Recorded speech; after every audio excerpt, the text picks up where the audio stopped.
एक बार की बात है। एक बार एक अध्यापक एक संपन्न परिवार के शिष्य के साथ कहीं जा रहे थे, तो उस शिष्य को कुछ मजाक सूझी, क्योंकि उसको रास्ते में किसी गरीब मजदूर के जूते दिखाई दिए। उसने अध्यापक से कहा, गुरुजी, अगर हम इन जूतों को छुपा दें तो कितना मजा आएगा। अब उसको तो मजाक सूझ रहा था, लेकिन गुरुजी ने कहा कि नहीं, गरीब इंसान के साथ इस तरह का भद्दा मजाक करना ठीक नहीं है।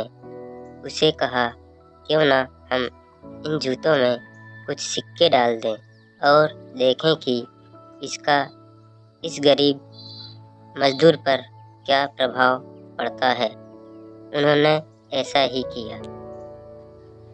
जैसे ही मजदूर अपना काम करके लौटा और उसने एक पाँव अपने जूते में डाला, तो उसको कुछ कठोर सा महसूस हुआ। उसने अंदर हाथ डाला तो उसको कुछ सिक्के दिखाई दिए। वह थोड़ा आश्चर्य में पड़ गया। आसपास किसी को देखा तो कोई भी दिखाई नहीं दिया। वापस उसने दूसरा पैर अपने जूते में डाला और वापस उसको उसमें कुछ सिक्के दिखाई दिए।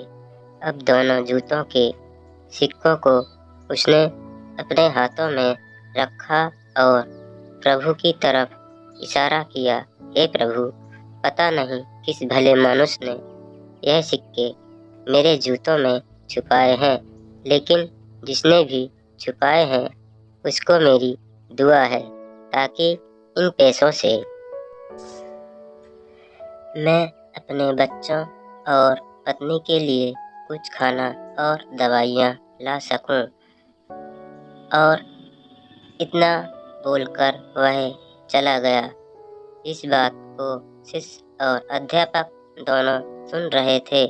अब अध्यापक ने शिष्य से पूछा कि अब तुम मुझे बताओ कि तुम्हें कैसा महसूस हुआ, तुम्हारी पहले वाली मजाक या मेरा यह तरीका।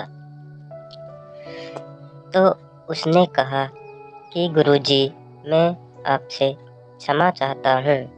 अब मुझे समझ आ गया है कि सच्ची खुशी किस चीज़ में है।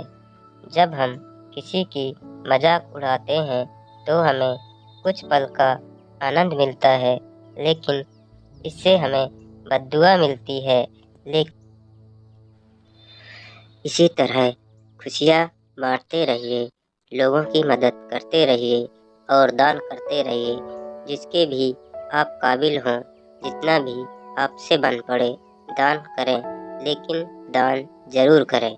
इसका मतलब यह नहीं है कि आपको कंपलसरी या अनिवार्य रूप से इतने रुपए दान करने ही चाहिए, क्योंकि हर किसी की